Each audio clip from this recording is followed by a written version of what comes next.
of Kenya employers has played a very effective role in being the voice of employers here in Kenya. It's actually a trade union for employers. Most people don't know that. We are registered as a trade union. So our purpose is to provide a platform for employers to engage amongst themselves and also to lobby government and speak on issues that they think are important, which influence the climate in which business is done. So if you look at the growth of the Federation in the last 53 years and the fact that all the large corporates and all the sectors are represented on our board and the caliber of participation by industry chiefs on our board, then I would say yes, we've done a good job. And how does Kenya fare when it comes to issues to do with labor productivity, relations, as well as fair work ethics in the country? Kenya does not have statistics really covering all sectors to show what the productivity levels are. But Kenya has consistently increased the wages that it pays its workers. So it is said that we are a very expensive country to operate in if you compare us in the East African region. But we have a very highly skilled quality of labor. We have good people, people who understand the job, people who are well educated, and people who are exposed. So from a point of view of quality of labor, then we're a good country to be in.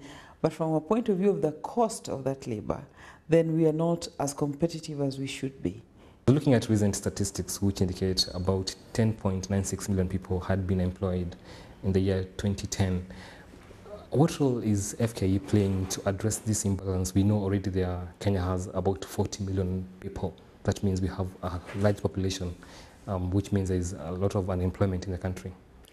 Well, as a body, we keep tabs on the statistics to keep bringing to the attention of government the fact that we have a fairly young population. The government knows this, of course, because it does the statistics. We have about 20 million people who are in the working population, 15 to 64. And only 12.7 of those are in employment. But if you look at formal employment, barely a quarter of that number are in formal employment.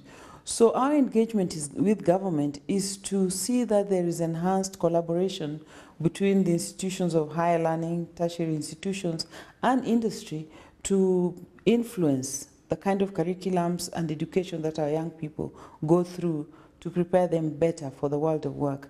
But there's a lot of improvement to be done in that area because there isn't as good a connection or a discussion between industry and the learning institutions to ensure that our graduates come out ready for the world of work.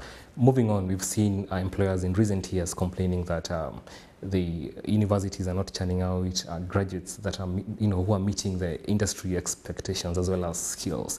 Do you share similar views? Yes, unfortunately, most of the graduates coming out of our learning institutions, out of our universities, the vocational and technical training centers, are not always fit for purpose, if I may put it that way. Employers have to incur more money, training them on actual skills on the job, getting them to a situation where they have practical experience that is required for them to perform.